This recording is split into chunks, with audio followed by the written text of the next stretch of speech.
하루의 마무리 오늘도 함께 하시죠. 시사평론가 김성환입니다. 민주당 이재명 대표가 무기한 단식 선언을 하면서 여야의 강대강 대치가 더욱 심화될 것이란 우려가 나오는데요.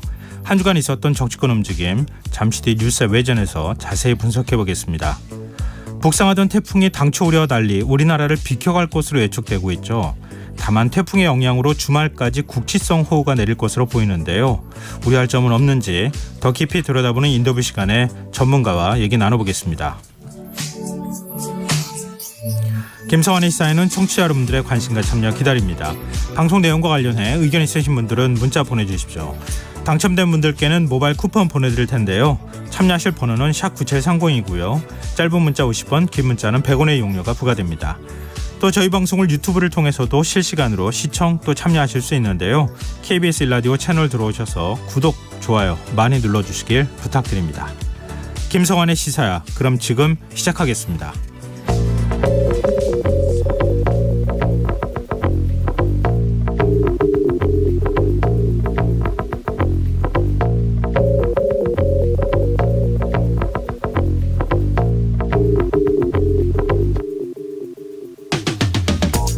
국민 4명 가운데 3명이 일본 후쿠시마 원전 오염수 방류를 우려하고 있는 것으로 나타났습니다.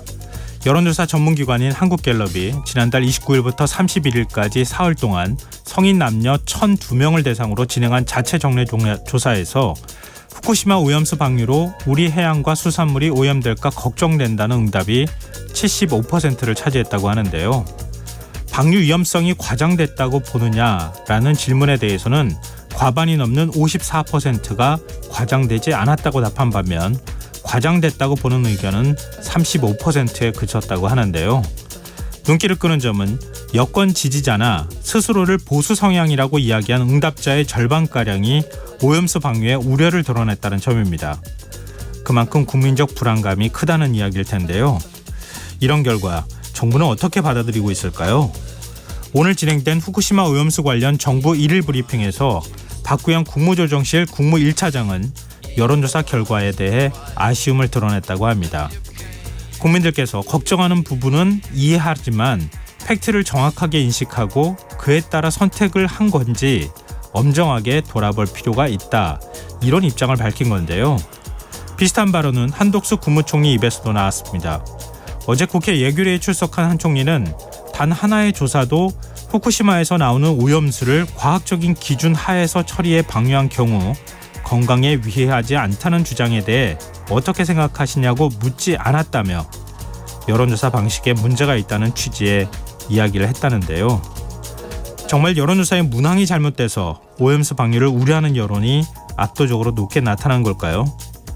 지금 정부가 챙겨야 할 건 여론조사에서 드러난 국민적 불안감을 해소하는 일이 아닐런지요.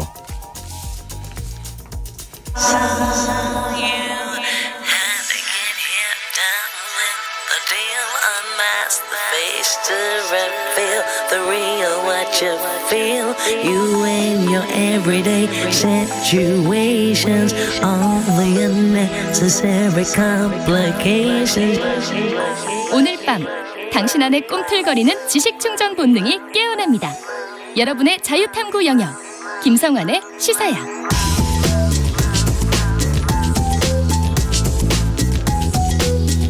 한 주 동안 있었던 이슈 가운데 우리가 조금 더 깊이 들여다봐야 할 정치권 움직임 분석해보는 시간입니다. 뉴스 외전 늘 함께해 주시는 패널 두 분 소개해드리겠습니다. 이종근 시사평론가 모셨습니다. 안녕하십니까, 이종근입니다. 네, 배종찬 인사이트K 연구소장 자리하셨습니다. 안녕하세요. 안녕하십니까, 배종찬입니다. 네, 바로 오늘 주제로 들어가 보죠. 아마 두 분은 오늘 토론 또 뜨거울 것 같기도 해서요. 네. 자, 민주당 이재명 대표가 무기한 단식에 돌입한 지 오늘로 이틀째에 접어들었습니다. 두 분 예상 못하셨죠? 전혀 예상 못했습니다. 네, 이걸 질문을 제가 드리려고 했었는데 못하셨을 것 같아서요. 저도 예상을 아마 못했고 생각하셨던 분들이 별로 없을 것 같아서요. 다른 내용일 거라고 생각을 했었죠. 그렇죠. 예. 뭐 현재 국정 운영 방향이나 이런 부분에 대한 야당 대표로서 입장을 밝히지 않겠는가 했는데 무기한 단식 카드를 꺼내 들었습니다. 왜 이 시점에서 단식이라는 승부수를 띄운 걸까? 이 부분에 대한 두 분의 분석을 좀 먼저 들어보고 싶어요. 네, 이종원 평. 네, 저부터 할까요? 네.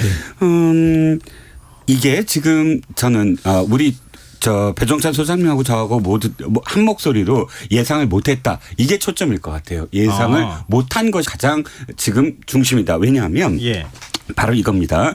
자, 비판하는 쪽으로 이렇게 바라봤을 때 보통 단식은 빌드업이 필요합니다. 축구도 마찬가지잖아요. 네. 자, 골키퍼서부터 출발을 해갖고 상대 진영에 골을 넣기 위해서 수비수에 공인 가고 그다음에 미드필더 윙어한테 가고 윙어가 다시 공격수한테 가고 공격수가 마지막 마무리를 합니다. 이런 하나의 어떤 스토리가 전개가 되잖아요. 그런데 단식도 역시 마찬가지입니다. 네. 원하는 어떤 그런 그 사안이 하나 있어요. 요구사항이. 그런데 처음에는 국회에서 이제 그것을 관철해 보려고 합니다. 근데 국회에서 안 되는 거예요. 그게. 그러면 장애 집회를 갑니다. 네. 국민한테 직접 얘기하겠다. 근데 국민 그 장애 집회도 그 한계가 있어요. 네. 그러면 그 다음에 택하는 것이 예를 들자면 그래. 그러면 전 의원들을 다 이끌고 이렇게 오랫동안 장애 투쟁을 할 수가 없다. 의원들은 다 의원 활동에 몰두해라. 내가 스스로 나가서 단식 투쟁을 해서 이것을 관철시키겠다. 이게 하나의 어떤 드라마의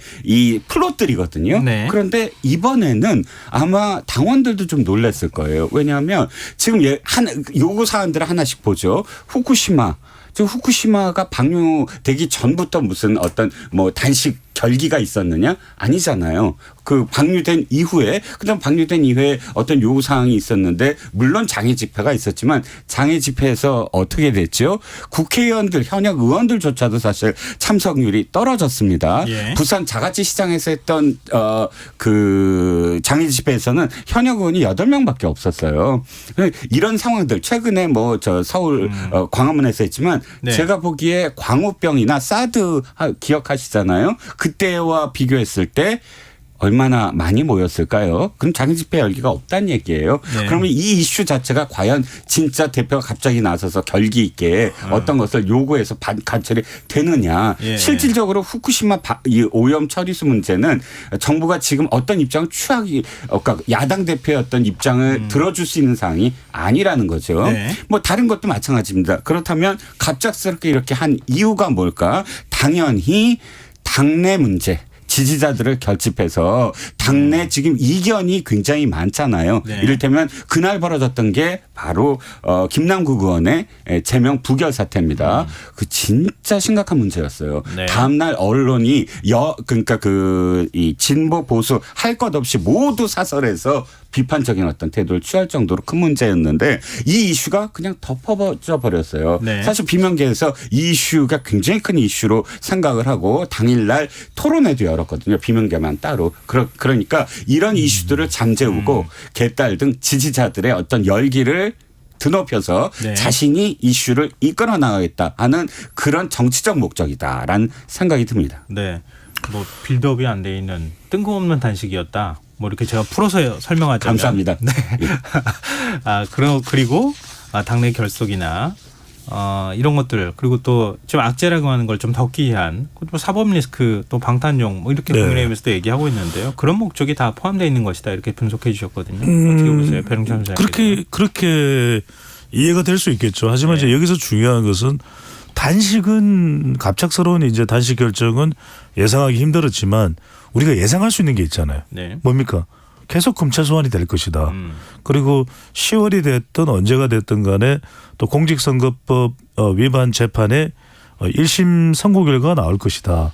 그리고 계속 연말로 가게 되면은 이재명 대표와 관련된 이런 사법수사 때문에 지지율도 상당히 요동칠 수도 있고 네. 또 당에서 또 비명을 중심으로 해서 새로운 지도 체제가 총선을 앞두고 필요할 것이다.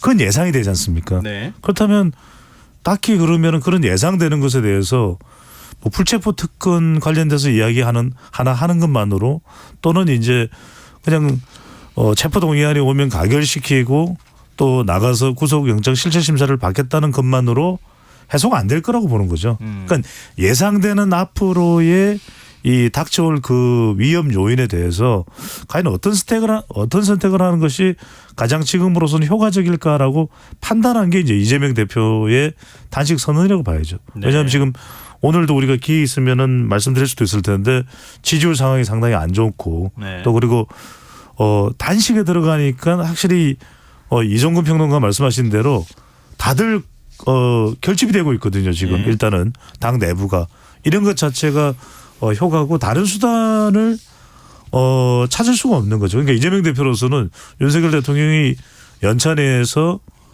반국가 세력을 이야기하고 이권 카르텔을 이야기하고 또 1+1은 100이다라는 물론 누구는 이런 그런 세력하고는 우리가 누구는 또 그런 얘기를 하더라고. 1+1은 1 더하기 1은 귀요미 아니냐.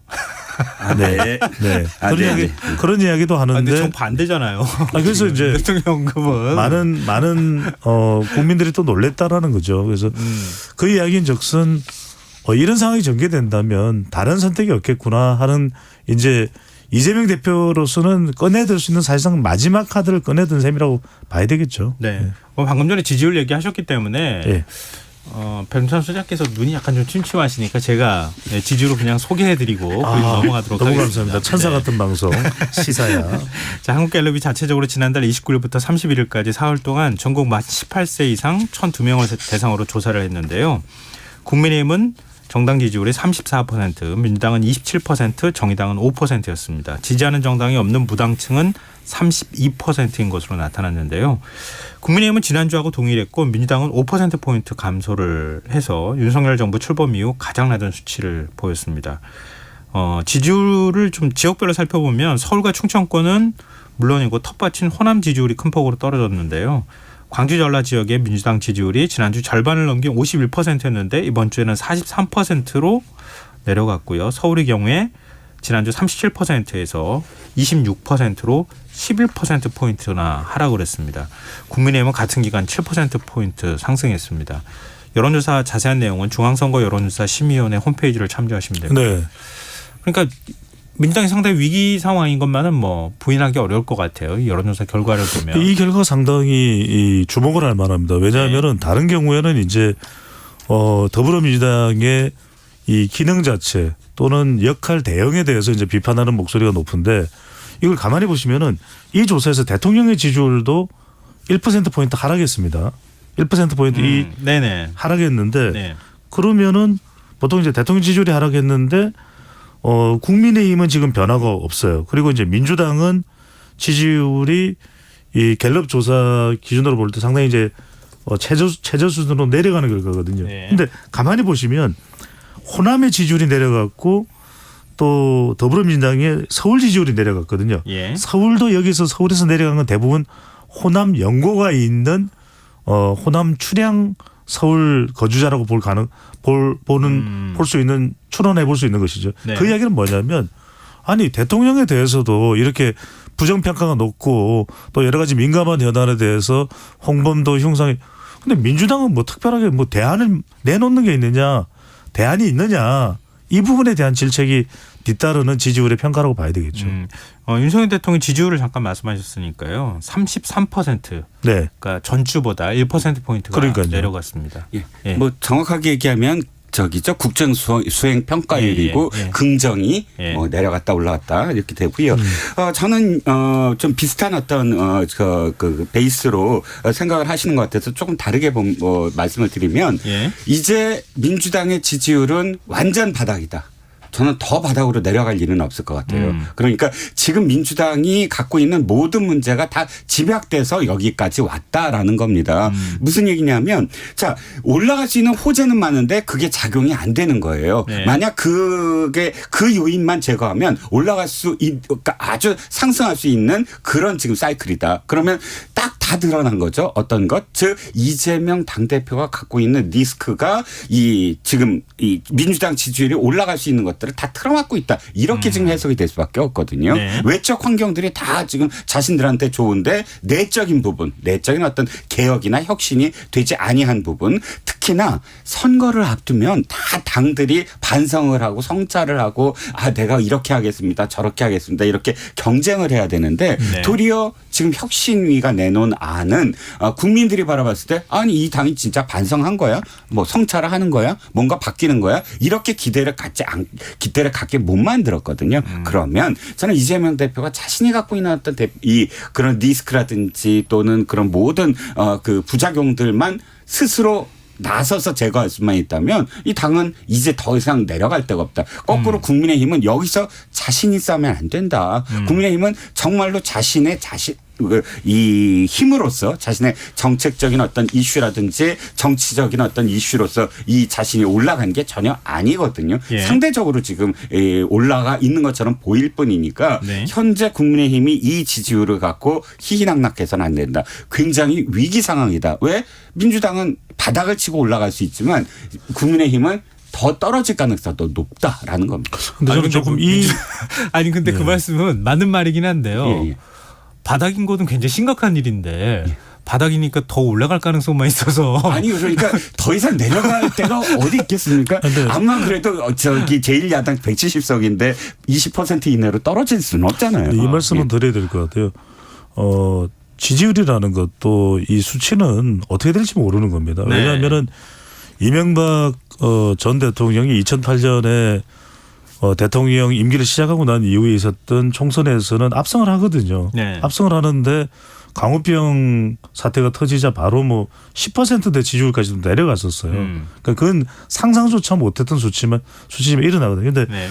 저는 이제 조금 다른 걸 덧붙여야 되는 게 그러면 이재명 대표가 물러나면 지지율이 올라갈까? 저는 그렇게 생각 안 해요. 왜 그러냐면 이 수치를 가만히 보면 호남 지지율 그러니까 호남에 대해서 호남에서 민주당에 대한 평가가 내려가고 있다는 것입니다. 그거는 이재명 때문이야가 아니라 민주당에 대한 이유를 삼고 있는 겁니다. 그러니까 이재명에 대한 떼치도 있지만 민주당에 대한 떼치가 있는 거예요. 그러니까 이제 민주당은 그럼 뭐 했냐. 그동안에 뭐 혁신을 하든지 쇄신을 하든지 그러면 이재명 대표에만 그렇게 의존할 게 아니라 뭔가 당 차원에서의 개혁과 쇄신이냐. 그 이야기도 묻고 있는 것이죠. 그러니까 민주당을 언제든 지지할 수 있는 사람들이지만 지금은 회초리를 든 그렇죠. 네. 그런 성격을 갖고 있다 이런 말씀이신데요. 글쎄요. 총선 때마다 사실 이 당은 분열을 했었어요. 그러니까 이 민주당은 대선 때는 뭉치지만 총선 때는 분열을 하거든요. 그 분열이 언제나 호남에서 사실 이루어집니다. 다른 지역은 자신들이 지금 사실 공략을 해야 되지만 수성을 해야 되는 부분에서 분열을 하는데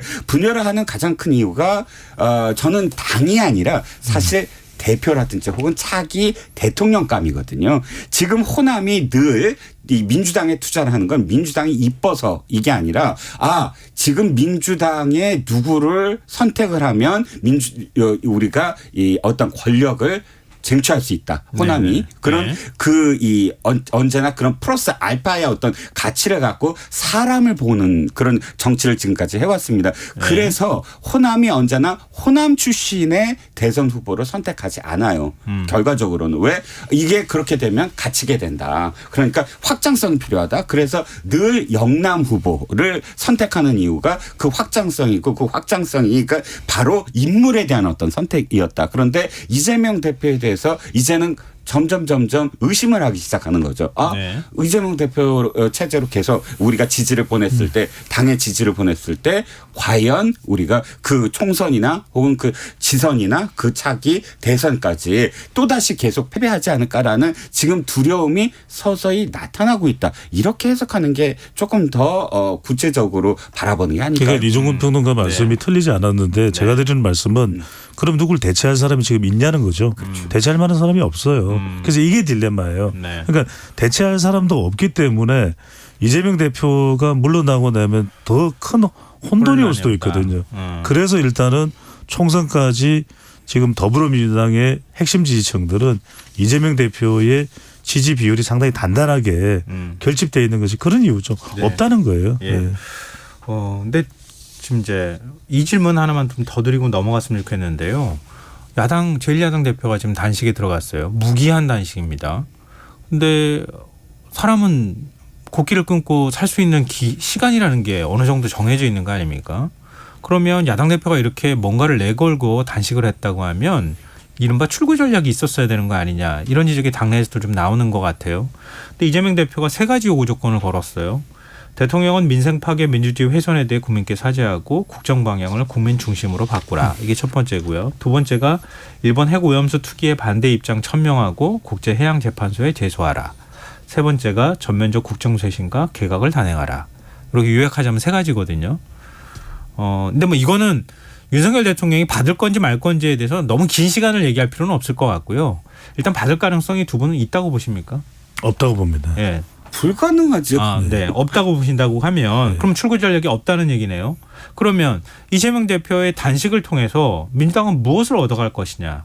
민주당은 과연 어떤 모습을 보여야 단식의 효과나 의미들을 살려가면서 지금 뭐 이른바 윤석열 대통령의 최근 국정 운영 방향이나 이런 부분에 대해서 좀 비판적인 여론들을 좀 더 키우는 방향으로 갈 수 있는 방법은 무엇이냐.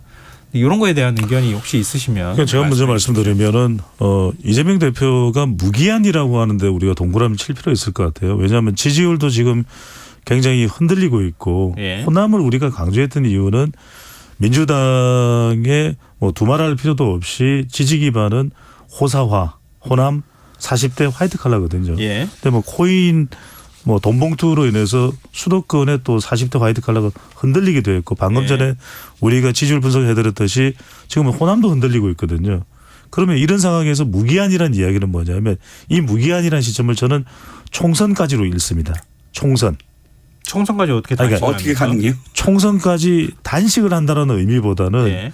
이 투쟁 태도로 총선까지 가겠다라고 가겠다. 저는 언제 단식이 끝날지는 그렇죠. 모르지만 해석이 되거든요. 이 결기를 그냥 총선까지 예. 끌고 가겠다. 왜 그러냐면 이재명 대표도 윤석열 대통령과 조금 소통 지점을 저는 탐색을 했던 것 같아요. 예. 왜 그러냐면은 대통령의 아버지 윤기중 명예교수의 장례식에 섰을 때도 찾아가고 네. 그 외에도 박항원 원내대표는 그래도 대통령이 만날 수도 있다 그런 이야기도 뭐 우리가 들어본 바도 있지 않습니까? 예. 그러니까 여러 가지 뭔가 좀 한번 시도해 볼 지점도 있지 않았을까 기대했을 것 같은데 대통령의 이제 일관된 발언은 더 이상 소통은 없다. 예. 같은 방향으로 갈 때 우리가 이야기를 할 수 있는 것이지 아니면 없다라고 얘기를 하는 것이거든요. 그 이야기는 뭐냐면 사실 민주당이 지금 하나의 축이 더 있긴 해야 돼요. 제가 그 말씀을 드리려고 하는 겁니다. 왜냐하면은 지금 단식이라고 하는 강대강 대치도 있어야 되겠지만 방금 전에 김성환 진행자가 말씀하셨던 대로 제가 데이터 전문가로서 정리를 해보면 지지율을 많이 끌어올리고 네. 더불어민주당의 지지율이 국민의힘보다 뭐 수도권에서 한 20%포인트를 앞서간다면 대통령도 또 여당도 태도를 바꿀 수밖에 없을 거예요. 저는 항상 수치상으로 말씀드리는 거예요. 그래서 오히려 거대 야당이기 때문에 한편으로는 정말 민생 법안 같은 걸 좀 더 구체적으로 해서 청년이나 여성이나 또는 수도권 특화 전략을 세워서 더 내밀 수 있을 것 같아요. 저는 이것도 한 축에 가져가야 된다. 그래야 강대강도 있지만 적어도 민주당은 이 투트랙 전략을 통해서 국민들의 마음을 가져오는 것이 결국 이 전쟁에서는 상당히 유리한 국면을 만드는 것이거든요. 네. 이게 필요한데 저는 일단은 이게 쉽지는 않을 것 같아요. 네. 네. 이종현 평론가님. 자, 목적이 다르다는 거죠. 지금까지 정치인들의 단식은 뚜렷했어요. 한 가지 어떤 목적이 뚜렷해요. 황교안 이 대표가 자유한국당 대표가 단식을 하는 것도 지소미아 그거 협정 체결을 무산시켜서는 안 된다. 보거나 한자 뭐 이런 식의 어떤 것 또는 김성태 원내대표가 그 드루킹 사건과 관련해서 국정조사를 하는 것 딱 목표가 뚜렷하잖아요. 그럼 네. 그걸 요구로 받아들일 거냐 안 받아들일 거냐 이런 건데 지금 아까 말씀하셨던 부분들은 사실상 무엇 하나 이걸 받아들였으니까 내가 단식을 처리한다라고 할 수 없는 부분들이에요. 예. 그러니까 이게 세 가지가 없어요. 결기가 없고 진정성이 없고 goal, GOAL 목적이 뚜렷하지 않다. 그럼 왜 하냐? 다른 것 때문이다. 세 가지 요구사항은 있지 않습니까? 다른 것 때문이다. 그 다른 게 뭐냐 아까 하면 말씀하셨던 바로 거 아닌가요? 10일. 네. 10일 후에 자신의 모습이에요. 11일 바로 지금 이재명 대표가 시장 시절 성남시장 시절 2014년도에 11일 만에 쓰러집니다. 쓰러졌을 때 그 실려가는 모습에서 뭘 얻어냈죠? 성남시장 기초단체장이 감히 중앙정부의 대통령과 맞짱을 떠 그다음에 갑작스럽게 이 대통령 후보로서 5%가 넘는 지지율이 갑자기 오릅니다. 주목을 받고 이슈를 끌고 가요. 저는 지금은 저 야당 대표가 왜 저래? 뜬금없어요. 이렇게 되지만 10일 후에 만약에 쓰러진 모습으로 입원하는 광경이 펼쳐진다. 그랬을 때는 분위기가 또 야당 특히나 비명계에서 더 이상 말도 할 수 없는 상황이 되고 완전히 결집을 하는 상황 속에서 이슈를 반전시킬 수 있다. 이게 지금 이재명 대표의 계산이라는 거죠. 네. 지금 저희가 토론하는 사이에 기상특보가 들어와서 전해드리고 또 이어가도록 하겠습니다. 조금 전 10시 25분 제주도 산간 지역에 호우경보, 제주도 산간 지역에 호우경보가 발효됐습니다. 차량은 속도를 줄여서 운행하시고 침수 위험 지역에 계신 분들은 즉시 안전한 곳으로 대피해 주시기 바랍니다.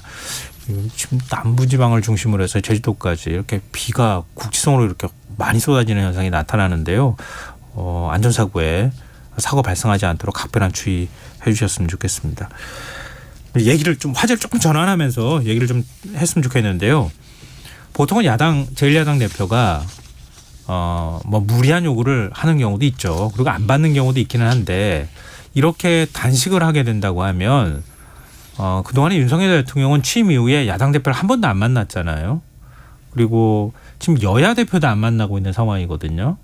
최소한 그래도 국회 이제 정기국회 앞두고 있는 상황이니까 그 요구 조건을 다 받지는 못하더라도 뭔가 협상을 하거나 만나서 야당의 주장이 뭔지를 들어보는 이 정도는 필요한 거 아닌가라고 하는 주장에 대해서는 어떻게 보십니까? 이전에 어떤 정치도 단식을 하는데 그러면 네. 이렇게 되죠. 단식을 하는 목적이 대통령과 만나고 싶다 이렇게 될까요? 실질적으로 아니, 단식을 했을 설득을 때 하는 거죠. 단식을 단식 했을 때 그만두십시오. 뭐 이런 거 있잖아요. 물론 정무수석을 보내죠. 네, 정무수석이 가서 아이고 건강 챙기시지 왜 이렇게 계속 이러십니까? 지금 보니까 이렇게 수척하시고 또 당뇨도 계신 것 같은데 지금 큰일 납니다. 이런 말을 건네면서 사실상 그 앵커가 말씀하신 대로 서로 간에 어떤 대화가 시작이 되죠. 예. 그거를 만약에 목적으로 했다면 저는 아마도 이재명 대표의 이 세 개 아까 소장님께서 막 끼어드셔갖고 세 개를 하지 않았습니까? 라고 말씀하셨는데 거기에 대한 답변이 그렇게 하지는 않았을 거예요. 만약에 이재명 대표가 대화를 요구하고 대화의 어떤 물꼬를 트려고 한다면 보다 더 심플해야 됩니다. 간단하고 예. 실제로 예를 들어서 제가 그 말씀에 대한 답이 세 가지 중에 한 가지를 예를 들어서 들어줬다 그러면 이재명 대표가 그거 들어줬으니까 단식 철회한다 이런 사실 뭐랄까요 이 딱 부러지는 어떤 결론이 나오지 않잖아요. 예. 포괄적이고 애매하다는 어떤 부분이 있고요. 두 번째 지금의 상황이 그런 상황이냐는 거죠. 그러니까 예를 들자면 앞으로 물론 이재명 대표가 한 닷새 후에 갑자기 막 심장박동이 빨리 뛰고 그다음에 계속 응급실에서 와서 진단을 하고 이런 장면들이 연출이 되고 그러면서 국민 여론이 또 어떻게 움직이게 된다 이랬을 때는 또 그때 가서 가변적이겠지만 지금의 상황에서 아까도 말씀드렸지만 과연 결기가 있느냐라는 부분 어저께만 하더라도 아니 출퇴근하는 단식이 어디 있느냐부터 그리고 출퇴근은 아니잖아요. 출퇴근 단식이라고 저는 들었습니다. 예를 들자면 아니 국회에 계속 있는 거니까. 아니 그러니까 김성태라든지 황교안이라든지 이 사람들이 쓰러지는 어떤 과정이 어떤 과정이냐면 한 번도 자리를 이탈하지 않거든요. 그런데 당무회의 갔다 오고 또 어떤 회의 갔다 오고 계속 이석을 하는 과정들이 있었다는 거예요. 뭐 출퇴근이 완전히 일하는 단식을 한다고 그랬죠. 집에 가는 어떤 일은 아니지만 그런데 그게 그러니까 그게 기존에 어떤 YS가 23일을 하고 그다음에 DJ가 10일을 한 걸로 13일을 하고 이런 한 10일여의 어떤 단식을 계속하는 그런 식의 결기와는 다른 성격이다. 지금 자신이 할 수 있는 모든 것들 다 해가면서 여론을 보면서 이렇게 장기전으로 가기 위한 그런 간헐적 단식 투쟁이냐 이런 얘기도 나온다는 겁니다. 근데 지금 표현은 적절치 않으신 것 같아요. 간헐적 단식이라고 하면 중간중간에 먹을 것 같이 느껴지는 그런 표현처럼 느껴져가지고. 투쟁이라는 표현이 뭐냐면 간헐적 단식 투쟁이냐. 투쟁의 방점이다. 투쟁을 하는 사람이 당무회의도 갔다 오고 또 자기 볼일 보러 갔다 오고 하진 않잖아요. 그러니까 일단은 기본적인 단식은 단식인데 아까 말씀하셨던 것처럼 그렇다고 아무 일 안 할 정기국회가 시작이 되는데 아무 일 안 할 수가 없으니 그러니까 당무 보면서 단식 계속 하겠다 이제 이 의미인데 근데 중간중간에 어디 가서 뭘 어떻게 할지를 모르는데 이런 식의 얘기가 들어가면 단식의 순수성을 훼손되는 것처럼 느껴질 수 있으니 그러니까 그 부분에 대해서는 좀 주의할 필요가 있다는 말씀을 드리는 거고요. 제가 복잡하지 않게 간단하게 설명을 드릴게요. 만날 일은 없는 거예요. 어떤 단순한 조건, 이종건 평론가가 이제 세 개의 요구사항이 있었다는데 아주 단순한 한 가지를 요구하더라도 윤석열 대통령은 굳이 뭐 이재명 대표를 만나려고 하지 않을 거예요. 그러니까 이제 역대 우리가 대통령을 보면은 박정희 또 전두환, 노태우, 김영삼 때도 아무리 대결을 해도 서로 만나고 또 제티 국면에 있으면은 뭐 원내대표가 가서 또 풀기도 하고 정무수에 가서 풀기도 하는데 지금 일체 현 정부에서는 그런 게 없는 거예요. 그러니까 첫 번째로 대통령의 스타일이 윤석열 대통령은 만날 생각이 전혀 없습니다. 만날 생각이 전혀 없고 두 번째로는 뭐냐면 지금 이제 진영 간 대결 구도이기 때문에 조금이라도 양쪽 다 틈을 보이면은 그건 진다라고 생각하는 거예요. 그래서 더더군다나 김성환 앵커가 이야기했던 대로 좀 쓰러질 수도 있으니까 가서 강제로 우리가 왜 이전에는 입원시키려고 하는 그런 움직임도 우리 정치사에는 있잖아요. 그런데 그런 것 자체가 저는 없을 걸로 생각이 들어요. 그러니까 사실은 저도 뭐 토론을 하는 경우가 많이 있잖아요. 근데 윤 대통령은 안 할 겁니다. 요구 안 들어줄 겁니다라는 걸 전제로 얘기하니까 정치가 꽉 막혀 있는 상황이 돼버리잖아요. 그런데 지금 그걸 좀 풀어가는 게 정치력 아닌가. 이재명 대표가 만나셔야 되는 분은 영장 실질 심사를 담당하고 있는 판사가 더 빨라야 되는 거 아닌가요? 알겠습니다. 네, 여기까지 일단 하죠. 네, 지금 여러분께서는 KBS 라디오 김성환의 시사를 듣고 계십니다. 뉴스와의 외전, 배종찬 인사이트 K 연구소장, 이종근 시사평론가 두 분 패널과 함께하고 있습니다. 이재명 대표가 단식하면서 단식의 이유로 제시했던 것 중에 하나이기도 한데요. 윤석열 대통령 계속 지금 공산 전체주의 세력 언급하거든요. 이념이 제일이다. 그러면서 사실은 뭐 국무위원들을 향해서도 그렇게 얘기를 했다고 하고 여당 연찬회에 참석해서도 싸울 수밖에 없다. 이렇게 얘기를 하고 있잖아요. 국무위원들한테는 당당하게 싸워라. 그래서 홍범도 장군 흉상 육사에서 옮긴다. 이런 결정까지 지금 나오고 있는 상황인데 오늘도 국립외교원 60주년 기념식에 참석해서 아직도 공산 전체주의 세력과 기회주의적 추종 세력, 반국가 세력이 반일 감정을 선동하고 있다. 이런 얘기를 했거든요.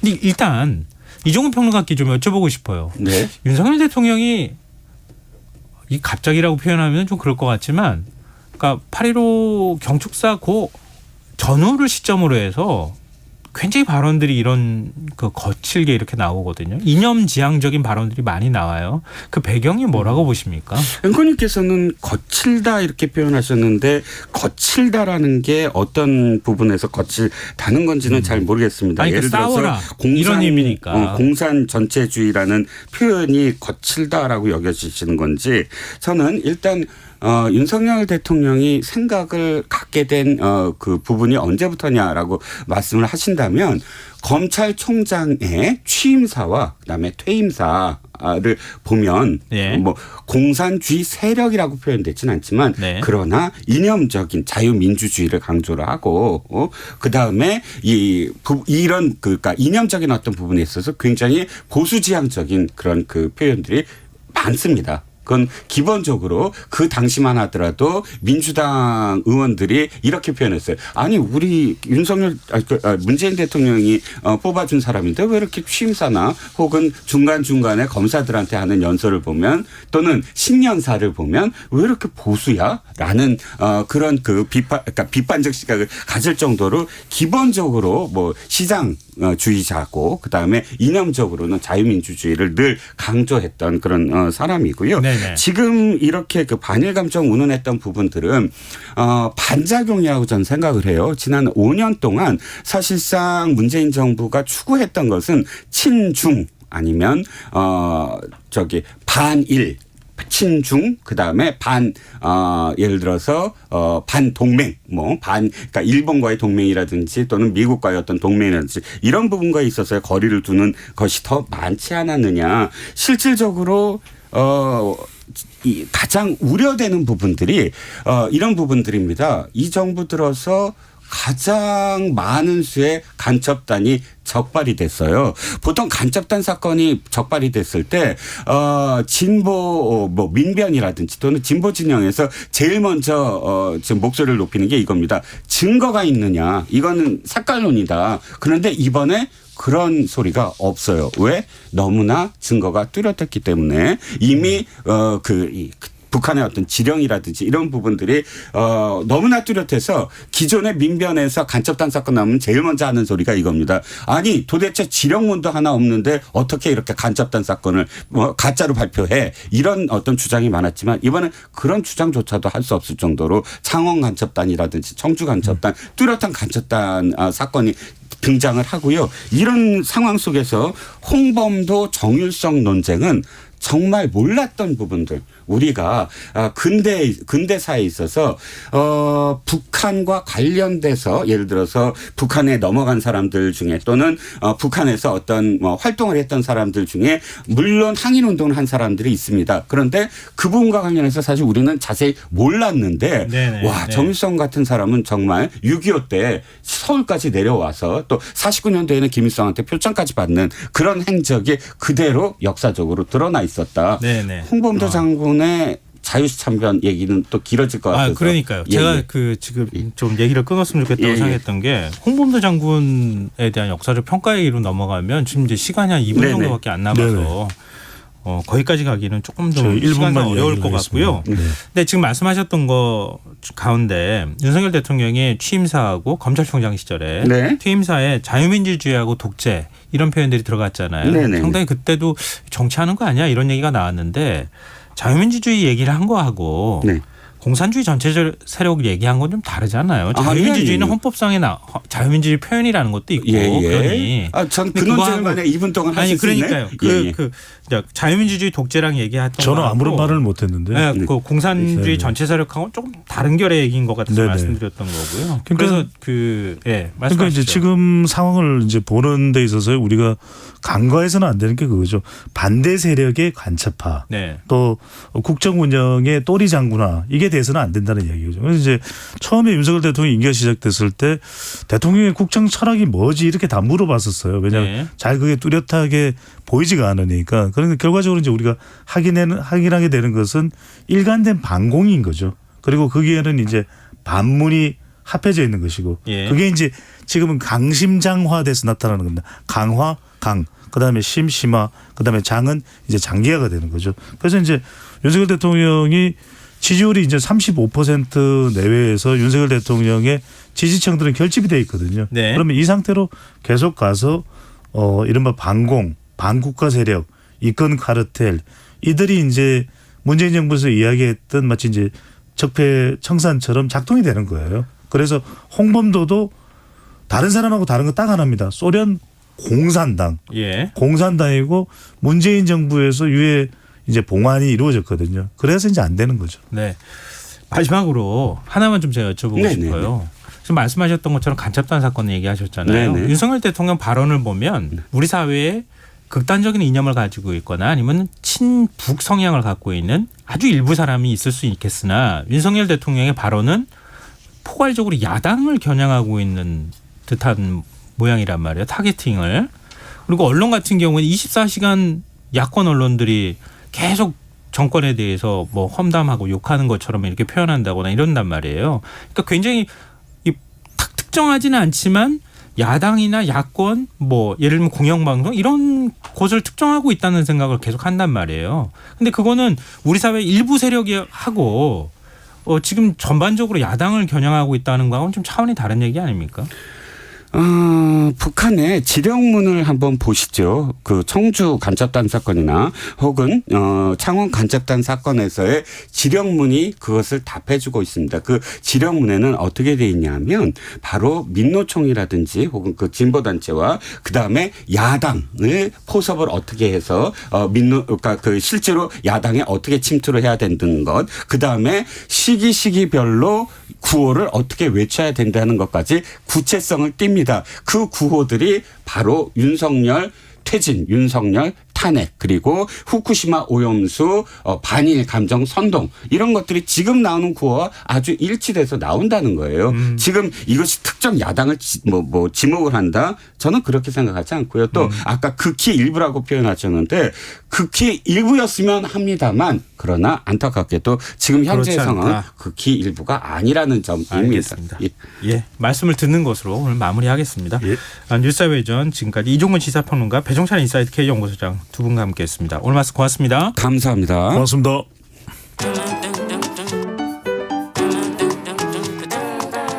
일일 시사권장량 채워가세요. 골고루 담았습니다. 당신만을 위한 하루 시사 김성환의 시사야.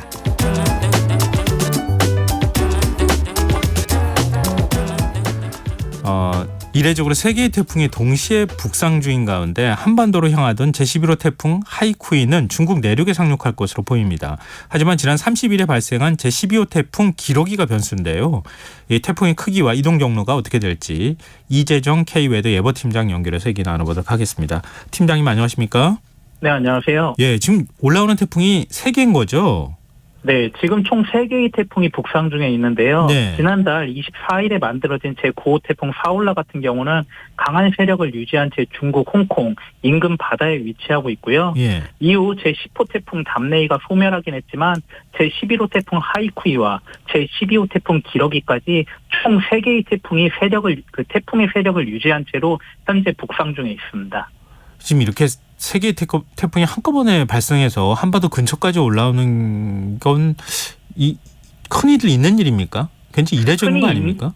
흔히 있는 일은 아니고요. 예. 이렇게 세 개의 태풍이 동시다발적으로 만들어져서 우리나라가 위치한 중위도 부근까지 북상하는 경우는 지금 과거에 찾아보기 힘든 매우 이례적인 상황이라고 볼 수 있습니다. 지금 우려했던 게 하이쿠이였었잖아요. 근데 하이쿠이가 한반도로 상륙하면 어쩌나 걱정을 했는데 좀 서쪽으로 치우쳐서 중국 대륙 쪽으로 들어갈 가능성이 높다고요? 네, 제11호 태풍 하이쿠이의 발생 초기 같은 경우에는 한반도를 향할 가능성도 제기되기도 했는데요. 예. 일본 오키나와 서쪽을 지나갔고 우리나라 서해상으로 진출해 이동해 나가는 경로가 예상됐었는데요. 일부 수치예보 모델 같은 경우는 우리나라를 관통해 통과해 나가는 진로를 예측하기도 했습니다. 그런데 우리나라 북서쪽과 동쪽의 고압대가 당초 예상보다 확장하고 그 세력이 유지되었고요. 예. 여기에 제9호 태풍 사올라에 접근하면서 후지와라 효과가 더해져 태풍 하이쿠의 이동 경로가 당초 예상보다 서쪽으로 이동을 하게 됐고요.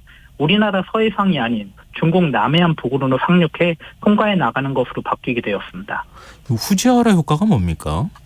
네, 2개 이상의 태풍과 같은 저기압의 소용돌이가 약 1000km 내외에 위치해 근접할 때 서로 간섭하는 그 현상이 나타나게 되는데요. 네. 이런 현상을 일본 기상학자 후지와라 사쿠에이가 처음 발견해 이런 현상을 후지와라 효과라고 부르고 있습니다. 후지와라 효과는 다양하게 나타나게 되는데요. 예. 하나에 병합되면서 더욱 강하게 발달하기도 하고 서로 멀어지기도 하고 서로 가까워지기도 하는 등 다양한 형태로 나타나게 되고요. 그런데 이번 같은 경우에는 제9호 태풍 사올라에 제11호 태풍 하이쿠이가 접근하면서 서로 끌어당기는 상호작용이 나타나 예상보다 조금 더 서쪽으로 이동하게 되었습니다. 그럼 12호 태풍 기러기 경로는 어떻게 되는 겁니까? 네, 제12호 태풍 기러기도 현재 북상 중에 있는데요. 예. 제12호 태풍 기러기는 현재 중심기압 992헥토파스칼, 중심부근 최대 풍속, 초속 23m의 약한 세력을 유지하고 있고요. 현재 만들어져 있는 제9호 태풍 사올라, 제11호 태풍 하이쿠이에 비해 약한 세력이고요. 예. 북상하는 과정에서도 크게 발달하지는 못할 전망입니다. 지금은 괌 북동쪽 약 1000km 바다에서 시속 약 30km의 느린 속도로 북서진하고 있는데요. 내일과 모레는 일본 도쿄 남쪽 먼바다를 지금과 비슷하거나 다소 약해진 세력으로 지날 전망이고요. 네. 모레 밤 동안에는 그 세력이 더욱더 약해져 어느 내륙에도 상륙하지 못한 채 일본 남쪽 바다에서 소멸할 전망입니다. 그러면 세계 태풍 가운데 한반도에 직접적인 영향을 주는 태풍은 없는 겁니까? 네, 말씀하신 대로 제9호 태풍 사올라 같은 경우는 홍콩 부근으로 상륙할 것으로 예상되고 있고요.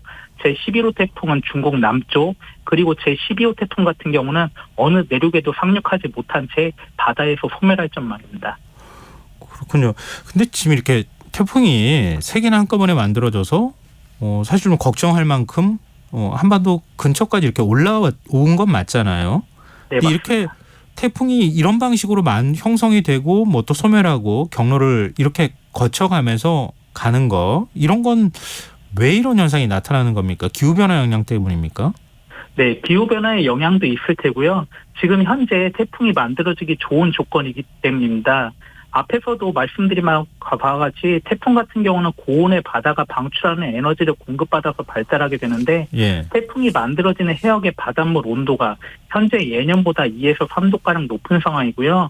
또 이러한 바다의 위쪽과 아래쪽의 바람 속도가 다르게 되면 일자로 발달하지 못해 태풍으로 만들어지지 않게 되는데 지금 같은 경우는 대기 상하층의 바람 차이가 크지 않아서 태풍으로 발달하기 좋은 조건을 가지고 있습니다. 그러면 앞으로도 더 태풍이 많이 생겨날 수도 있는 겁니까?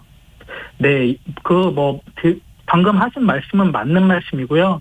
일단 태풍 같은 경우는 연중 만들어지기 때문에 이렇게 만들어진 태풍 가운데서 우리나라 부근으로 이동하는 태풍은 일반적으로 여름철 동안 우리나라로 확장을 했던 북태평양 고기압의 가장자리를 따라 이동하게 되는데요. 네. 그런데 이 북태평양 고기압이 가을로 접어들면서 점차 그 세력이 약해져 후촉을 하게 되고요. 그렇게 되면은 저희가 태풍의 길이라고 하는 태풍의 이동 경로가 우리나라로 만들어지게 되면서 태풍이 언제든 우리나라로 이동할 수 있는 통로가 만들어지게 됩니다. 그렇기 때문에 북쪽에서 상대적으로 찬 공기가 남하하면서 예. 이 태풍의 이동 경로를 막는 10월 초가을 정도까지는 언제든지 만들어진 태풍이 우리나라로 북상할 가능성이 있기 때문에 앞으로 약 한 달 정도는 태풍에 대한 대비를 잘 하셔야겠습니다. 이거 걱정을 좀 더 나했더니 또 걱정이 더 커지는 것 같은 생각이 드는데요. 그럼 계속 지금 10월 정도까지는 태풍에 대한 경각심, 경계 이런 것들은 계속 가지고 있어야 되는 거네요. 네, 말씀하신 대로 앞에서도 말씀드렸다시피 북태평양 고기압의 가장자리를 태풍이 보통 이동을 하게 되는데요. 예. 방금 말씀드린 것과 같이 10월 초까지는 북태평양 고기압의 가장자리에 우리나라가 위치를 하기 때문에 언제든지 만들어진 태풍이 우리나라 그 부근까지 북상할 가능성이 높게 됩니다. 보통 가을 태풍 올라오면은 더 피해가 커진다 이런 얘기도 있잖아요. 가을 네, 태풍이 더 위력이 세기 때문에 그런 겁니까? 네, 일반적으로 가을 태풍의 위력이 더욱더 강하기 때문인데요. 일반적인 대기 같은 경우에는 8월이 가장 높은데 바닷물 온도 같은 경우는 열 용량 때문에 9월과 10월이 가장 높게 됩니다. 근데 태풍 같은 경우는 그 고온의 바다에서 방출하는 수증기를 에너지로 삼아서 더욱더 발달을 하게 되는데요. 근데 바닷물의 온도가 그 대기의 온도와 다르게 9월이 가장 높기 때문에 이 시기에 만들어진 태풍이 우리나라로 북상을 하게 되면 더욱더 강한 세력을 유지한 채 우리나라에 북상을 하게 됩니다. 그렇군요.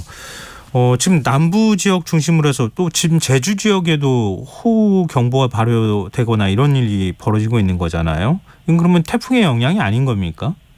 지금은 태풍의 영향이라기보다는 정체전선의 영향에서 지금 비가 많이 내리고 있다고 볼 수 있고요. 예. 다만 태풍의 전면에서 많은 양의 수증기가 공급되면서 이 정체전선이 보다 활성화되면서 그 제주도와 남해안을 중심으로 많은 비가 내리고 있습니다. 이게 가을 장마라는 말도 있잖아요. 근데 지금 비가 이런 식으로 계속 더 내리는 겁니까? 네, 말씀하신 것 같이 가을 장마가 해마다 차이가 있긴 하지만 네. 여름이 지나고 가을로 접어드는 시기에 많은 비가 내리게 되는 게 일반적인데요. 예. 여름철 우리나라를 지배하고 무더위를 몰고 온 태평양 고기압의 세력이 점차 약해지게 되고요. 그렇게 되면 북태평양 고기압이 위치하고 있던 자리로 우리나라 북쪽에서 상대적으로 차고 건조한 공기가 이동을 하게 됩니다. 이러한 과정에서 서로 성질이 다른 두 공기가 만나는 경계를 따라 여름철 장맛비를 뿌리는 것 같은 정체전선이 만들어지게 되고요. 그 정체전선의 위치에 따라 해마다 지역을 달리하면서 가을 장마라고 불리는 다소 많은 비가 내리게 되는데요. 올해 같은 경우에는 태풍의 전면에서 만들어진 수증기가 공급된 정체전선이 현재 남해안과 그 제주도 지방에 위치하고 있으면서 예. 이 지역을 중심으로는 모레까지 최고 120mm 이상의 많은 비가 더 내릴 전망입니다. 그럼 주말에는 어느 정도 비가 내리는 겁니까? 네, 일단 토요일까지 남해안과 제주도를 중심으로 다소 강하고 많은 비가 내릴 전망인데요. 예. 전남 내륙과 경북 남부, 경북 남부 같은 경우는 내일 오전부터, 전북 남부는 내일 낮부터 비 내리는 곳이 있겠고요.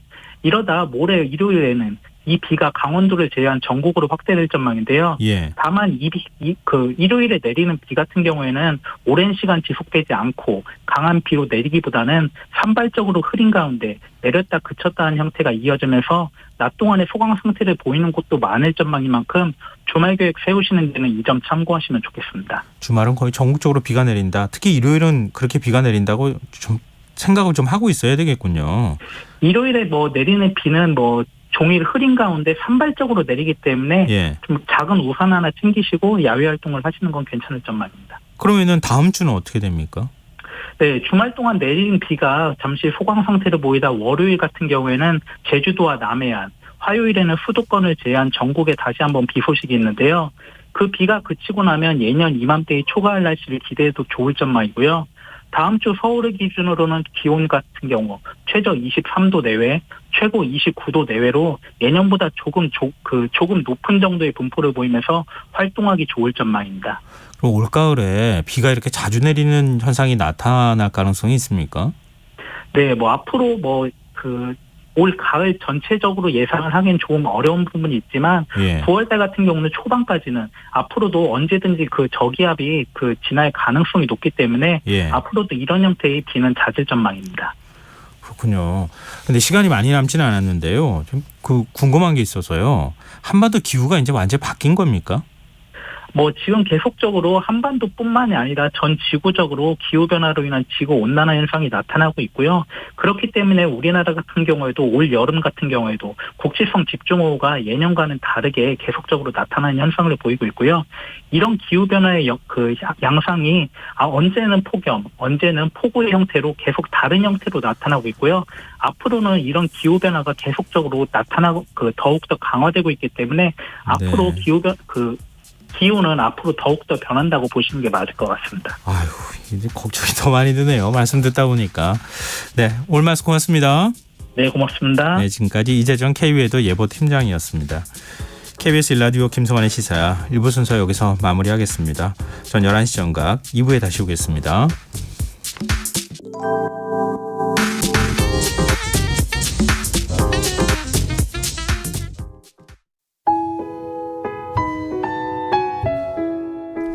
청취자 여러분, 위기 가정을 찾아주세요.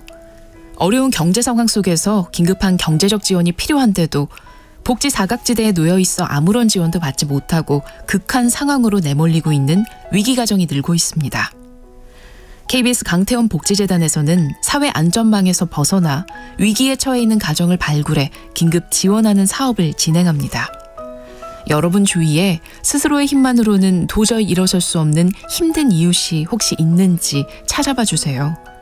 우리 사회의 건강한 구성원으로 신속히 복귀할 수 있도록 KBS 강태원 복지재단이 작은 힘을 보태겠습니다.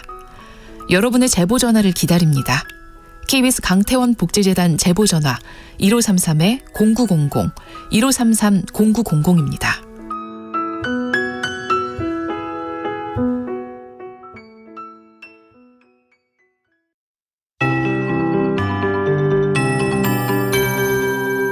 KBS 58분 날씨. 내일 중부지방은 대체로 맑다가 밤부터 흐려지겠고 남부지방과 제주도는 대체로 흐리겠습니다. 아침까지 중부 내륙과 충남 서해안, 전북 내륙과 경북 내륙을 중심으로 가시거리 200m 미만의 짙은 안개 끼겠습니다. 교통안전에 유의하시기 바랍니다. 남해안과 제주도에 비가 가끔 내리겠습니다. 오전부터 전남권과 경북권 남부, 낮부터 전북 남부로 확대돼 모레는 강원도를 제외한 대부분 지역에 가끔 비가 오겠습니다. 예상 강우량은 제주도 50에서 200, 남해안과 부산, 울산 30에서 120, 경남 내륙과 경북권 남부, 울릉도, 독도 10에서 60, 그 밖의 지역 5에서 40mm입니다. 남해안과 경남권 해안, 제주도는 시간당 30에서 60mm 내외의 강한 비가 쏟아지는 곳 있겠습니다. 피해 없도록 대비하시기 바랍니다. 내일 아침 최저기온 서울 20도, 광주 21도 등 전국이 16에서 24도, 낮 최고 기온은 서울 31도, 대구 28도 등 전국이 26에서 31도로 모레까지 오늘과 비슷하겠습니다. 특히 전남권은 당분간 최고 체감온도 33도 안팎으로 올라 무덥겠습니다. 제주도 해안과 남해안은 당분간 너울성 파도 밀려오겠습니다. 서울 현지 기온 23.5도, 습도 76%. KBS 58분 날씨 박성준입니다.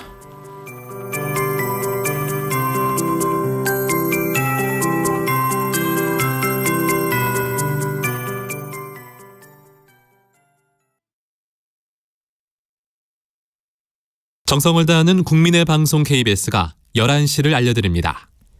AM 711kHz, FM 97.3MHz, KBS 1라디오입니다. HLKA.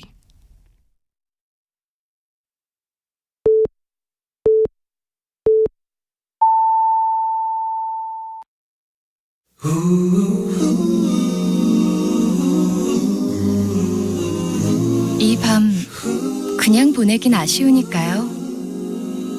당신의 하루의 끝까지 야무지게 채워드립니다. 당신의 지식 충전소 김성환의 시사야.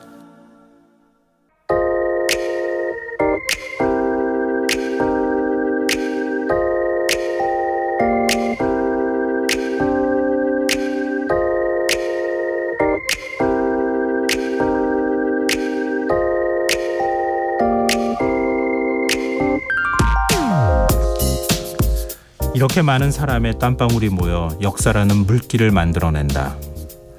기사에서 이 구절을 읽은 순간 가슴속에서 뜨거운 무언가가 올라오는 걸 느꼈습니다. 조선인 학살 자체를 부정하는 일본 정부와 한국 정부의 무관심 속에서 외로이 진실규명을 위해 땀 흘려 역사에 물길을 낸 사람들은 누굴까? 사실 답은 그리 멀리 있지 않더군요. 보름 전쯤부터 스크랩해둔 관련 기사에 이미 답이 들어있었기 때문입니다. 더구나 때마침 100주기가 되는 오늘 발간된 책 1923 간토 대학살 침묵을 깨라에 그들의 이야기가 담겨있다는 사실을 알게 됐습니다. 조급한 마음에 서둘러 대형 서점에 들러 책을 구입한 뒤 그 침묵을 깬 사람들의 이야기를 읽기 시작했습니다. 학살된 조선인을 추도하는 시민운동이 일어나는데 큰 기여를 한 제1사학자 고 강덕상. 외국인 지문날인의 저항에 전과 3범이 되는 수모를 겪어야 했고 임나 일본 부설이 거짓임을 입증하고 일제 식민사관과 맞서 싸웠습니다. 70대 후반의 나이에 간토 대지진 조선인 학살을 연구한 저서를 편찬하는 등 진실을 밝히기 위해 노력했습니다.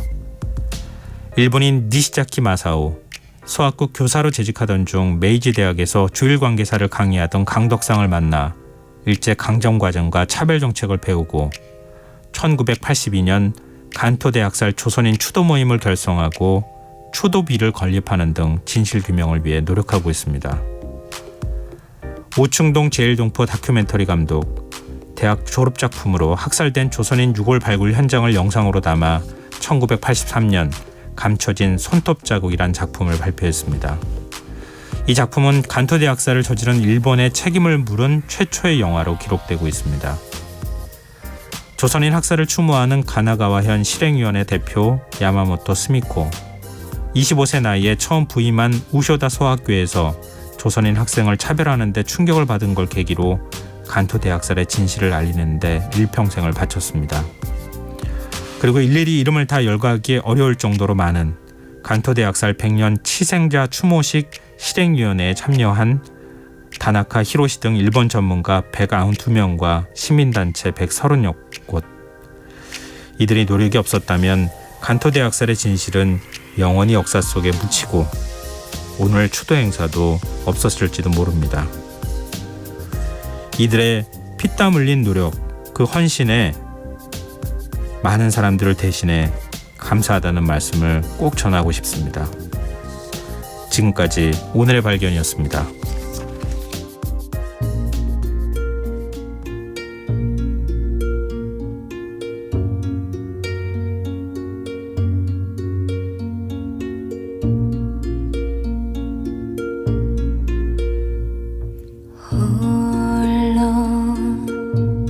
메마른 들판 위에 기댈 곳 하나 없이 외로이 서 있네.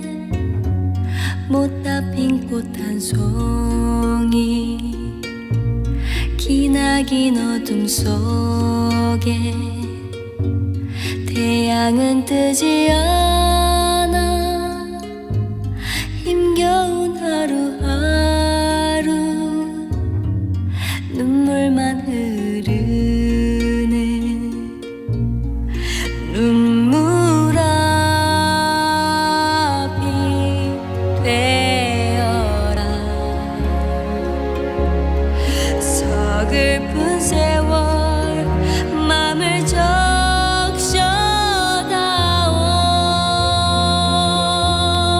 아침 무가 이제 천둥이 되라 숨죽인 저 대지를 흔들어다오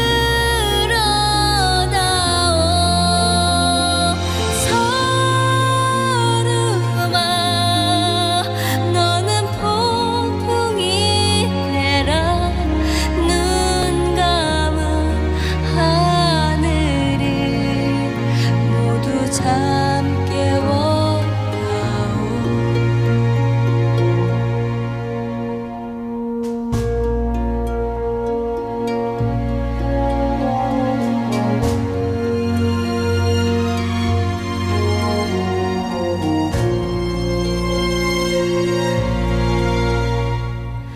비는 기약 없는 비는 가여운 이 땅을 기어이 버리는가 눈 감은 하늘이여 메마른 폐허 위에 빗물보다 더 붉은 눈물이 흐르네 서러운 눈물이여 눈물아비 되어라 서글픈 세월 맘을 적셔다오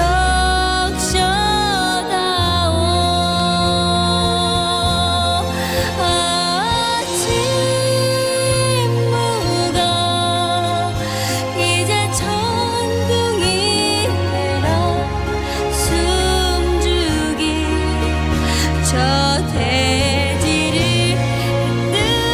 흔들어다오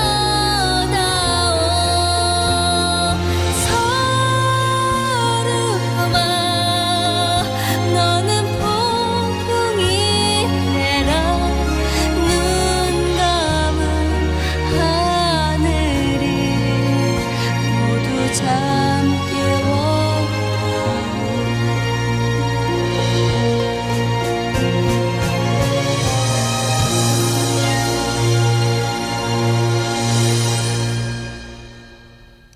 오늘의 발견에 이어서 천우희의 조선의 마음 들으셨습니다. 김성환의 시사는 언제나 청취자 여러분의 관심과 참여 기다립니다. 오늘도 방송 내용과 관련한 청취자분들 문자 들어오고 있는데요. 청취자 신우희님, 간토대학살 저는 처음 알게 되었는데요. 이렇게 헌신하신 분이 계셨기에 역사를 바르게 알 수 있게 된 것이 아닐까요? 감사함을 느끼고 뭉클합니다. 이렇게 문자 주셨고요. 휴대전화 뒷자리 8356 쓰시는 청취자분께서 오늘 일본에서는 희생자 유가족의 첫 기자회견도 있었다고 하죠. 일본 정부는 간토대학살을 인정하지 않지만 한 세기가 지난 후 일본에서도 추도 분위기는 한창인 듯합니다. 희생자 명복을 빕니다. 이렇게 문자를 주셨습니다. 네, 저도 같은 마음입니다. 사실 며칠 전 간토대학살에 대해서 미리 청취자분들께 오늘의 발견 코너에서 말씀을 좀 드렸었는데요. 이건 뭐 국내에 좀 생각을 달리하시는 뭐 이념이 다르든 아니면은 뭐 지향하는 바가 다르든 간에 그런 분들도 다 공감하시고 계시는 부분일 것 같아요. 근데 아직 실체적 진실이 잘 드러나지 않고 있습니다. 일본은 학살 행위 자체를 부인하고 있는 상황이고요. 좀 더 부끄럽다고 해야 될까요? 우리 정부가 아직 일본 정부를 향해서 공식적으로 간토대학살 진상규명하라 이렇게 요구한 적이 없다고 합니다. 한국 정부가 노력하지 않고 요구하지 않는데 일본 정부가 왜 진실 규명을 해야 하겠느냐라고 일본인 학자가 인터뷰한 걸 보면서 조금 부끄러움을 느꼈어요. 이런 부분에 대해서만큼은 뭐 한일 관계 문제를 떠나서 우리 정부도 일본 정부에 요구하고 일본 정부도 역사의 진실 규명을 위해서 이 부분에 대해 협조해야 되지 않을까 그렇게 생각해 봅니다. 청취자분들 문자 감사합니다. 계속 기다리고 있겠습니다. 저희가 추첨해서 당첨된 분들께 모바일 쿠폰 선물로 드리겠습니다. 참여하실 문자 번호는 샵9730이고요. 짧은 문자 50원, 긴 문자는 100원의 정보 용료가 부과됩니다. 콩 게시판 KBS 라디오 유튜브 채널을 통해서도 무료로 참여하실 수 있습니다. KBS 라디오 김성환의 시사회와 함께하고 계신 지금 시각은 11시 10분입니다.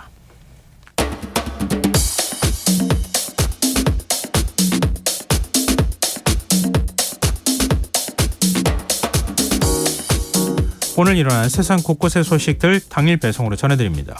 밤참 뉴스 이현경 뉴스캐스터 나와 계십니다. 안녕하세요. 네, 안녕하세요. 네, 부산 목욕탕 화재 사고. 예. 이게 화재 진압을 하고 있는 가운데 갑자기 폭발을 했어요. 네, 그러니까 2번 폭발을 하는 바람에 지금 많은 사람이 다치고 또 소방관 분이 좀 2도 화상이면 굉장히 좀 심각한 화상이잖아요. 진화로 들어갔었는데 예. 그 사이에 폭발이 또 일어나는 바람에 거잖아요. 그래서 지금 소방관 2명이 중상을 입어서 치료 중에 있는데요. 네. 2도 화상이라 그러면 표피가 아니라 진피까지 지금 화상을 입은 상황이기 때문에 걱정되네요. 예, 좀 그런 상황입니다. 예. 상황을 좀 보면 부산 동구에 있는 한 대중목욕탕에서 불이 났다는 신고를 받았어요. 그러니까 소방대원은 출동해서 한 25분 만에 불길을 잡았습니다. 네. 신고받은 게 1시 40분경이니까 2시쯤이 돼서 이제 불길을 대략 잡고 10분 있다가 목욕탕 지하 1층 창고와 주차장에서 갑자기 꽝 하고 소리가 나면서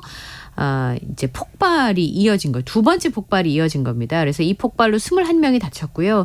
소방관만 8분이 지금 부상을 입었습니다. 그중에 2분은 중상인 상황이고 생명에는 지장이 없는 것으로 알려지고 있습니다. 네. 또 구청장을 비롯해서 구청 직원, 경찰, 시민분들이 다쳐서 병원에서 치료를 받았는데요. 폭발은 말씀드린 것처럼 지하 1층에서 발생을 했는데 이곳에 연료 탱크가 있다고 합니다. 그러니까 이 폭발과 연료 탱크가 어떤 관련이 있을 거라는 추정이 가능한 화재가 상황이고요. 나서 그 불길이 연료 탱크 쪽으로 번졌다. 네. 그래서 연료 탱크가 터졌다. 네. 이렇게 추정을 할 수 있는데 예. 현재로는 건물 지하에 물이 차 있는 상황이기 때문에 진입이 어려운 상황이고요. 1시 40분에 발생한 화재는 4시 47분에 불이 다 꺼진 상황입니다. 네, 2차 폭발로 이어졌기 때문에 혹시 모를 상황을 대비해서 골목 안으로 못 들어갈 수 있도록 지금 통제 라인을 쳐준 상황인데요. 추가 폭발이 우려되는 거예요. 예, 그러니까 건물 내부의 온도가 좀 떨어진다면 네네. 그리고 물을 빼내고 난 다음에 들어가서 이제 폭발의 원인을 좀 살펴볼 수 있겠습니다. 이거 전혀 예상하지 못했던 네. 건가 봐요. 지금 CCTV를 통해서 그 폭발 당시 네. 화면이 지금 들어와서 공개가 된 걸 보니까 굉장하네요. 화염이 굉장히 크게 나오고요. 여기가 이제 영화 친구에 예. 굉장히 많이 뛰는 장면 나오잖아요. 네. 그 근처거든요. 근데 여기가 이제 구도심인 거네요. 네, 그러니까 주택하고 상가가 되게 밀집되어 있는 지역이어가지고 예. 더더구나 주변에 계신 분들이 많이 놀라셨을 거란 생각이 좀 들어요. 근데 지금 소방관 2명이 중상을 입었다 이렇게 좀 알려지고 있는데 네. 지금 그 부상 정도가 심하지 않았으면 좋겠습니다. 다른 분들도 역시 마찬가지고요. 예, 그 23년 전에 요즘 목욕탕 보기도 참 어렵잖아요. 23년 전에 사용 승인을 받은 자리였는데 오늘은 영업은 하지 않았습니다. 그래서 손님 피해는 없었던 것으로 전해지고 있습니다. 네, 알겠습니다. 자, 다음 수로 넘어가 보겠습니다. 국민연금 개혁안을 논의하는 보건복지부 산하 전문가위원회가 공청회를 열고 연금 개혁에 대한 초안을 공개했어요. 이게 참 우여곡절 끝에 나왔어요. 예, 그렇습니다. 그래서 여러 가지 방안이 나왔는데 네. 18개 방안 중에서 가장 유력한 한 가지 방안이 지금 언론 보도가 되고 있습니다. 네. 재정계산위원회에서 보험료율을 그러니까 지금 이제 연금이 고갈되지 않기 위해서 할 수 있는 방법은 내는 돈을 좀 많이 내고 또 받는 시점을 뒤로 혹은 수익률이 굉장히 높아진다. 이 3가지 방안 중에서 네. 하나만 돼도 사실은 연금 고갈 시기가 뒤로 밀리게 되는 거잖아요. 네. 그러면 앞으로 70년 정도 기금을 운용할 수 있기 때문에 현재 가장 유력하게 검토되고 있는 개혁 시나리오는 뭐냐면 보험료율을 15% 인상을 하는 겁니다. 예. 2025년까지요. 그럼 지금 보험료율은 9%거든요. 네. 그럼 9%를 2025년부터 내후년부터죠. 0.6%포인트씩 올리는 겁니다. 그래서 15% 정도까지 인상을 하고 그다음에 지급 연령을 68세로 지급을 하는 겁니다. 그리고 지금 난다. 65세인데 68세로 네, 늦춘다. 늦추는 3년을. 방안인 거죠. 그래서 0.6%포인트씩 내는 보험료는 올리고 5년마다 한 살씩 지급 연령을 뒤로 미루는 겁니다. 그러니까 늦게 지급을 받게 하는 거죠. 네. 그다음에 그 보험료율의 그 수익률이라고 할까요? 그걸 네. 이제 4.5%를 지금으로 유지한다라고 한다면 앞으로 지금 18살인 국민연금 가입자가 70년 뒤에도 연금을 걱정 없이 받을 수 있게 된다라고 하는 시나리오입니다. 근데 재정계산위원회가 제시한 조건을 조합하면 모두 18개의 국민연금 계약 시나리오가 나오는데 그중에서 아까 말씀드렸던 보험료율은 15% 그리고 받는 연령은 68세로 늦추는 안이 이제 유력하게 검토가 되고 있는데요. 매년 0.6%포인트씩 올리게 되면 지금 정부 임기 내에서는 1.8%포인트 보험료율이 올라간다고 볼 수가 있습니다. 근데 이게 원래 여러 가지 안이 나왔었고 특히 네. 그 가장 충돌하는 게 더 많이 내고 더 늦게 받는 것보다는 뭐 그것도 있지만 더 많이 받도록 해야 된다. 소득 대체율을. 예. 왜냐하면 지금도 소득 대체율이 떨어지는데 50%가 안 되죠. 예. 그렇죠. 40%대밖에 안 네. 된단 말이에요. 이걸 좀 올려줘야 네. 그래야 사실은 지금 노인 빈곤율도 높은 상황인데 그렇죠. 그래야 되는 거 아니냐 이런 얘기가 예. 있고 60세부터 65세 사이가 지금 소득이 없게 되는데 68세까지 없게 되면 이건 좀 문제 있지 않느냐 네. 이런 얘기도 있었거든요. 예. 이번 이제 그 방안에 대한 반응도 좀 비슷하게 나옵니까? 지금 현재로는 사실 이 내용은요. 어떻게 하더라도 지금 이제 연금 고갈을 막아야 된다는 것인데 예. 막을 수 있는 방법은 아까 말씀드린 3가지 방안밖에 없는 상황이거든요. 예. 그런데 문제는 이게 굉장히 저항이 클 수밖에 없는 상황이에요. 이 사안 자체가. 네, 예민하죠. 예. 네. 왜냐하면 내가 평생을 지금 30대 일하고 계신 분들 입장을 들어보면요. 요즘 아파트 대출이자 굉장히 많이 올랐잖아요. 네. 그래서 이자며 이렇게 나가는 돈들이 많은데 거기서 이 연금은 이제 이렇게 꼭 내야 되는 돈이라고 생각을 하고 계속 내고 있잖아요. 네네. 그런데 30대 일하시는 분들이 허리띠를 졸라매면서 열심히 일을 했어요. 근데 아까 말씀하신 것처럼 68살이 돼서 연금을 받으려고 하는데 못 받을 수도 있다. 뭐 이런 불안감들이 지금 직장인들한테 있는 거 아니겠습니까? 네. 그래서 이제 그런 부분들의 문제가 있는데 그러면 지금 제일 중요한 게 이 보고서가 반쪽짜리 보고서라고 판단하는 이유가 뭐냐면 예. 그러니까 내 월급의 몇 %, 일할 때 내가 월급을 받을 때 몇 % 정도를 연금으로 받게 될 것인지에 대한 얘기가 없어요. 그 무슨 얘기예요? 그러니까 말하자면 소득 대체율이 예. 지금 42.5%에서 2028년에 40%까지 낮아지는 데는 이렇게 되면 40년간 가입한 사람의 기준이다 보니까 실제로 소득 대체율이 25% 정도밖에 안 된다는 거예요. 실제로는 그렇게 될 수 있죠. 왜냐하면 꽉 채워서 돈을 다 납부를 했을 때 소득 대체율이 42% 나온다는 이제 그 정도 거니까. 나오는 거니까. 그런데 이번 보고서에 소득 보장을 강화하는 소득 대체율 조정안이 안 나와 있는 겁니다. 논의 과정에서 이 소득 대체율을 올리자라고 하는 얘기가 있었는데 그것 때문에 사실 늦게 나온 거잖아요. 이 예, 방안이. 소수안으로 표기하려는 움직임 때문에 그거를 주장해온 위원 2명이 반발하면서 아예 삭제를 요구하기도 했었는데요. 그러면 이분들은 어떻게 했냐면 보험료율을 13%까지 올리고 네. 그러면 소득 대체율을 50%로 인상하자 이런 주장을 해왔던 겁니다. 더 내고 더 많이 받도록 하자. 네, 그러니까 공청회 전날 이분들의 이제 의견이 수렴이 안 되면서 사퇴하는 예. 일까지 벌어졌고요. 또 노동이나 시민사회단체 등에 구성된 공적연금 강화 국민행동은 이번 보고서가 아까 말씀하신 것처럼 노후소득 보장이라는 목표를 상실했다 이렇게 비판하고 있습니다. 그 재정계산위원회에서 국민연금 가입자가 사망을 하면 유족에게 지급하는 연금을 늘려주고 출산과 군 복무 기간도 연금 가입 기간으로 인정해주는 네. 크레딧 제도를 확대하는 방안을 노후소득 보장 방안으로 함께 제시하긴 했는데요. 우선은 지금 이제 이게 나왔다고 하더라도 이 보고서를 재정계산위원회가 제출을 했잖아요. 예. 그러면 보건복지부에서 이걸 받아가지고 국민연금법 규정에 따라서 5년 단위로 사실 종합연금계획 운영 계획을 수립을 하는데 네. 그럼 그 수립을 해가지고 이걸 10월 말에 국회 보건복지위원회에 보고를 해야 됩니다. 그런데 지금 내년 총선이잖아요. 네.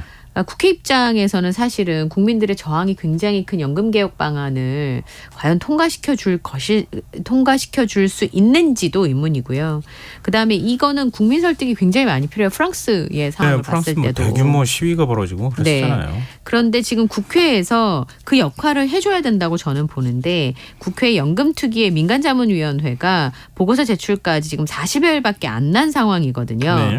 그런데 아직까지 뭐 개혁안도 지금 연기가 된 상황이고 활동 기한도 10월 말까지여서 정부셈법이 좀 복잡한 상황이고 국회의 동의나 혹은 뭐 지원을 얻을 수 있을지도 굉장히 불투명한 상황이에요. 아, 이게 그 참 간단치 않다는 게 파생되는 문제가 굉장히 많아요. 예를 들면 15%로 올린다고 치면 네. 지금보다 회사 측이 부담해야 되는 것도 7.5일 거 아닙니까? 그렇죠. 반반이니까. 네, 회사가 부담해야 하는 비용이 늘어난단 말이에요. 그렇죠. 기업들의 부담이 늘어나는데 네. 기업이 과연 그걸 수용할 수 있을 것이냐. 그래도 그거는 직장 가입자들은 상대적으로 그쵸. 좀 낮죠. 네. 근데 지역가입자의 경우에는 자영업자나 뭐 지역가입자, 비정규직 이런 경우에는 본인 스스로가 지금도 그러니까 비용을 내지만 비용이 더 올라가는 거 아닙니까? 온전하게 다 혼자 부담해야 되는 그러니까 거잖아요. 사실은 이제 같은 소득을 갖고 있다고 하더라도 지역보험 가입자는 많이 내지만 그 대체율은 굉장히 떨어질 수밖에 없는 그렇죠. 거죠. 금액 자체가 그러니까 15%를 혼자서 다 내야 되는 다 내야 되는 상황이니까. 거니까. 그럴 경우에는 그러면은 사회적으로 그런 어떤 고용의 안정성에 관한 문제라든가 아니면은 뭐 우리가 일반적으로 얘기하는 프리랜서나 이런 경우에는 그러면은 정규직하고 비교했을 때 관리 비용이 드는 측면에서 보면 훨씬 더 불리한 위치에 서기 때문에 비용을 그러니까 임금을 지급할 때 더 많은 비용을 지급을 해야지. 외국 같은 게 그렇게 하거든요. 뭐 그런 것들을 만들어야 된다거나 이건 사회적인 타협에 관한 문제거든요. 예. 이게 같이 뒤따라주지 않으면 지나치게 부담이 올라가는 현상이 나타날 수도 있다는 거죠. 그러니까 숫자만 보는 게 아니라 국민들이 어느 정도 그래 힘들지만 그렇게밖에 할 수 없어. 내 노후를 준비하기 위해서는. 네. 그리고 실제로 국민연금이 있는 것과 없는 건 60세 이상이 엄청난 차이가 있는 상황이기 때문에 그런 부분에 있어서 설득하고 설명하는 과정이 좀 있어야 되지 않을까. 물론 지난하겠죠. 네. 예. 그리고 지금 사실 퇴직 연령을 늦추자고 하는 거하고도 관련이 돼 있을 것 네, 같고요. 그러니까요. 이게 얘기하자면 한도 끝도 없는 얘기이기 네. 때문에 일단 오늘은 이 정도까지만 저희가 네. 말씀 나누는 걸로 하죠. 자, 다음 뉴스로 넘어가겠습니다. 오늘부터 학생이 수업을 방해하면 교사가 복도 등 교실 밖으로 학생을 내보내는 게 가능해졌다고요. 네. 그러니까 기본적으로 수업 시간에 휴대전화 사용이 금지가 됩니다. 아주 급한 상황이 아니라면. 네. 그리고 만약 그걸 지키지 않았을 때 선생님이 학생에게 주의를 줄 수 있습니다. 주의를 줬는데 학생이 불응한다. 그러면 휴대전화를 압수해서 보관할 수가 있습니다. 그리고 학생이 생활지도에 불응해서 의도적으로 교육활동을 방해한다고 한다면 교원지휘법에 따라서 이제 교원 활동을 침해했다라고 보고 조치를 할 수가 있고요. 또 교원이 학교장에게 학생의 징계를 요청할 수 있습니다. 다만 학생과 보호자의 권리를 존중하기 위해서 학생과 학부모는 교원의 생활지도에 대해서 학교장에게 이의를 제기할 수 있고요. 그에 대한 답변을 들을 수도 있습니다. 그리고 만약에 계속 학생이 수업 시간에 방해가 된다면 분리 조치도 가능해집니다. 뭐 교실 내에서 두 사람이 너무 떠든다. 그럼 좌석을 이동시킨다든지 네. 그렇지 않으면 교실 내에 다른 곳으로 분리한다든지 아니면 교실 밖으로 나가라고 할 수도 내보낸다든가. 있습니다. 예. 그리고 다른 학생의 생명 또는 신체에 위해를 가하는 등의 행위의 경우에는 물리적으로도 다른 학생의 피해가 예상이 된다고 하면 네. 예, 제재할 수 있도록 했다는 거고요. 그다음에 학생을 훈계할 때 교사가 해당 학생에게 반성문이라고 하는 자신의 행동을 성찰하는 글을 쓰도록 요구할 수도 있습니다. 또 뭐 칭찬도 할 수 있고요. 보상도 할 수 있는 것들 당연히 가능해지는 건데요. 이게 이제 학생 생활지도와 관련된 고시인데 2학기부터 시행이 될 예정입니다. 교사들의 집단 행동이 좀 예고된 상황이잖아요. 9월 예. 4일. 예. 근데 지금 교권보호법안은 어떻게 되는 겁니까? 국회에서 지금 어떻게 논의가 어느 정도까지 된 겁니까? 예, 9월 4일을 좀 집중해서 봐야 될 것 같은데요. 네. 우선은 지금 말씀하신 것처럼 지금 이제 그 아동법지 여야정 교육감 사자협의회가 열렸는데요. 네. 아동학대 혐의 처벌 위험을 이제 없애달라는 거잖아요. 교원이 학생을 지도하는 활동을 예. 그걸 아동학대로 볼 수 있는 아예 그 원천적으로 좀 막아달라라고 하는 요구들이 지금 계속 나오고 있는데 그래서 예. 그 입법이 속도를 좀 내고 있습니다. 말씀드린 것처럼 여야와 정부와 교육감 사자협의회가 교원의 정당한 생활지도는 아동복지법상의 신체적 정서적 학도를 보지 않게 하고 교내 아동학대 범죄 관련 조사나 수사 진행을 할 때는 교육감이 의견 제출을 하는 것을 반드시 의무화하도록 그렇게 이제 명시하는 교권보호 개정안을 처리하기로 합의를 했습니다. 사제협의체가 교원이 아동학대 신고를 당해도 정당한 이유가 없이 곧바로 직위해제가 되지는 않을 수 있도록 하는 법 개정안 역시 법안 소위에 상정을 했는데요. 이게 이제 9월 4일 날 교육위 전체 회의에서 통과될 예정입니다. 그리고 해당 법안이 법제사법위원회 논의를 거쳐야 되니까 그쵸. 논의를 거치고 국회 본회의에 회부가 될 예정입니다. 빠르면 이번 정기국회 때 통과 가능하겠네요. 예, 지금 이제 그런 상황인데요. 9월 4일 날 이제 또 집회가 예정이 되어 있지 않겠습니까? 예. 9월 4일 전에 이제 마지막으로 주말에 10만 명의 교사가 참여하는 집회가 열릴 예정인데 교권 보호에 대한 약속을 계속 요구하고 있는 그런 상황이고요. 그리고 이제 오늘 조금 좀 전해드려야 될 뉴스가 있는 게 양천구의 한 초등학교에 근무했던 14년 차 선생님이 스스로 목숨을 끊은 사실 뒤늦게 지금 알려졌습니다. 근데 제가 이 말씀을 왜 드리냐면 교권 보호 활동에 대한 교사들의 요구가 계속 있고 집회가 지금 이어지고 있는 상황이잖아요. 그런데 이 사실까지 알려지게 되면 영향을 줄 것 같습니다. 그리고 이제 교육부에서는 원천적으로 이 집단 행동을 하지 말아달라라고 지금 계속 얘기를 하고 있고 교육부하고 교사단체가 계속 부딪히고 있는 상황에서 내일 집회 좀 걱정이 되네요. 그러게 말입니다. 좀 지금 교권보호 법안만 요구하는 건 아닐 거예요. 네, 교사들이. 그럼요. 좀 더 포괄적인 얘기들을 하고 있을 테니까 교육당국에서 좀 귀담아 얘기를 좀 들어주었으면 어떨까 이런 생각이 드네요. 지금 여러분께서는 KBS 라디오 김성환의 시사회와 함께하고 계십니다. 밤참 계속 이어가겠습니다. 지금 또 후쿠시마 오염수 방류 이후에도 일본산 먹거리 수입은 여전히 이루어지고 있고 또 일본을 방문하는 여행객도 그렇게 크게 줄지는 않았다고요. 그러니까 이제 추석 연휴가 이번에 좀 길어지잖아요. 이번 추석 연휴에도 아마 제일 많이 가는 국가가 일본일 것으로 지금 예상을 하고 있는데요. 가깝고 좀 환율도 좋고 그러니까. 그렇죠. 식품의약품안전처 수입 식품 정보마루 통계를 보니까 1월 1일부터 8월 29일까지 일본에서 수입한 주류가 작년과 비교했을 때 거의 2배 가까이 늘었어요. 98.5%. 요즘 맥주 많이 마신다는 얘기 하더라고요. 요즘 하이볼 때문에요. 위스키 수입이 되게 많이 늘었어요. MZ세대들이 그 하이볼을 굉장히 그 인기를 끌고 있으면서 위스키 수입이 거의 2배 이상 늘었고 맥주도 3배 이상 급증을 했습니다. 아시다시피 불매운동 이전에는 일본 맥주가 계속 부동의 1위를 차지하고 있었잖아요. 이제 최근에 회복세를 보이고 있는 상황이고요. 그 외에도 일본의 음료 수입도 지금 90.2%가 증가를 했습니다. 또 과자 수입도 많이 늘었고요. 직속조리식품도 2배 이상 수입액이 지금 늘어나고 있는 상황인데 2019년에 불매운동 당시 분위기와는 좀 다른 것 같습니다. 그때는 일본이 우리 수출 규제하고 그런 것에 대한 굉장히 국민적인 어떤 자존심이 많이 상했잖아요. 근데 그게 다 풀렸으니까. 그리고 일본의 오염수 방류가 시작된 지난 24일부터 일주일 동안 우리나라 여행객들의 일본 여행 예약률이 큰 변화는 없는 것으로 보이는데요. 오히려 일본 여행 예약자가 30% 이상 증가했다라고 하는 곳이 있습니다. 근데 사실 오염수 방류는 갑자기 결정된 건 아니고 뉴스가 계속 나왔던 상황이기 때문에 현재까지는 큰 변화가 없는데요. 이후엔 좀 봐야 되겠죠. 중국은 좀 분위기가 다르죠. 네, 중국 같은 경우는 반일 감정이 굉장히 거세고요. 방송에 보니까 이 출연자들이 대놓고 나와서 일본을 비판하는 모습들이 계속 보도가 되던데요.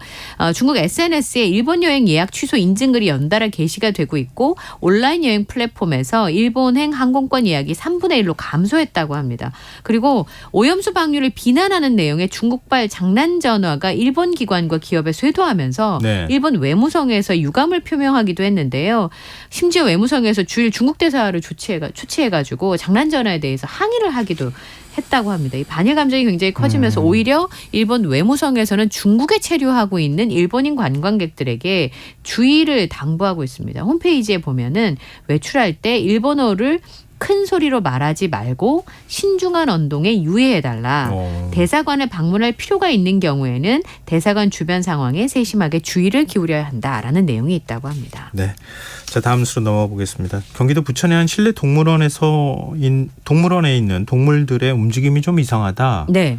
이런 얘기가 나온다고요? 영상을 봤는데 좀 놀랐어요. 사자가 멍한 표정으로 먼 산을 응시한다든지 그 곰이요 정형 행동이라고 하잖아요. 스트레스 너무 많이 받아가지고 반복적인 행동을 계속 이렇게 예. 하는 거죠. 보는 사람들은 이렇게 고개를 계속 갸웃갸웃 하니까 네. 귀엽다고 볼 수도 있는데 이게 스트레스를 받은 정형 행동의 아주 음. 전형적인 행동이라고 하는데요. 이 부천에 있는 도시명 테마파크에 있는 실내동물원인데 여기가 2018년에 문을 열었습니다. 1,600평 정도가 되는데 네. 여기에 180여 종의 동물이 살고 있어요. 곰, 호랑이, 사자이, 맹수도 있고요.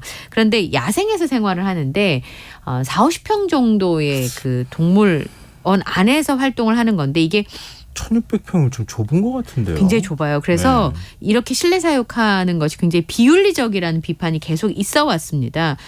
그 먹이 주기 체험하는 구멍이 있거든요. 네. 여기 반달곰이 계속 입을 갖다 대고 숨을 헐떡댄다든지 곰 한 마리가 아까 말씀드린 것처럼 머리를 막 흔든다든지 이게 이제 극도로 스트레스를 받았을 때 무의미한 행동을 반복하는 모습인데요.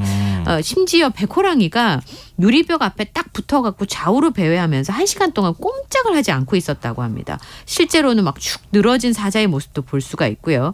민원이 굉장히 많이 쏟아지고 있는데 수약 박사 얘기를 들어보면 대형 맹수의 경우는 실내에 갇혀 있는 게 매우 큰 스트레스인데 이게 사람으로 치면 인터넷과 TV가 없이 24시간 방에 갇혀 있는 거라고. 동물원 쪽에서 뭐라고 합니까? 지금 여기에서는요 계속 얘기를 하고 있는 상황이긴 한데요. 갇혀 지내는 동물이 불쌍하다라는 의견과 좀 더 좋은 환경이 제공돼야 된다는 데는 공감하지만 먹이 체험을 위해서 밥을 굶긴다든지 사자 등의 일부 동물이 뼈만 남았다 이런 주장은 사실이 아니다 이렇게 얘기를 하고 있습니다. 네, 하여튼 이건 좀 그 동물복지 차원에서 맞지는 않은 것 같다 이런 생각이 좀 들어요. 네. 좀 한번 점검이 필요할 것 같습니다. 예. 최근 휴대전화 진동 소리로 인한 층간소음 문제가 커지고 있다고요? 이게 이제 너무 예민하다. 실제로 겪어보면 힘들다. 두 가지 의견들이 있는데요. 아침에 SNS에 왜 진동으로 알람을 해놓잖아요. 네. 다른 주민들이 피해를 본다는 내용들이 많이 올라와 있습니다. 휴대전화 모닝콜 진동 알람 자제를 부탁한다. 아파트 천장이 울려서 아침마다 잠을 깨고 있다. 뭐 이런 얘기들이 나오고 있는데요. 그래서 반응은 너무 예민한 거 아니냐. 겪어보면 힘들다. 이 두 가지 얘기가 나오고 있는데 실제로 이거는 차단하기 굉장히 어렵답니다. 진동 때문에. 네. 저도 그거 느끼는데요. 예, 그 매트 위에 올려놓으시면 조금 신경 쓰시면 어떨까 싶어요. 예, 도움이 예. 된다고 하네요. 네. 예. 자, 오늘 밤참스 여기까지 하겠습니다. 지금까지 이영경 뉴스캐스터와 함께했습니다. 고맙습니다. 감사합니다. 네, 오늘 순서 여기까지 해야 되는데요. 모바일 쿠폰 당첨자는 홈페이지 공지사항에서 확인하실 수 있습니다. 제가 말씀 듣고 왜 벌써 끝나지 의아하시는 청취자분들이 있으실 것 같은데요. 오늘부터 9월 한 달간 K컬처 특집 오디오 웹툰 드라마 공포의 외운구단 편성관계로 조금 더 일찍 마무리하게 됐습니다. 그럼 편안한 밤 되시고요. 전 다음 주 월요일 다시 찾아뵙겠습니다. 지금까지 시사평론가 김성환이었습니다. 고맙습니다.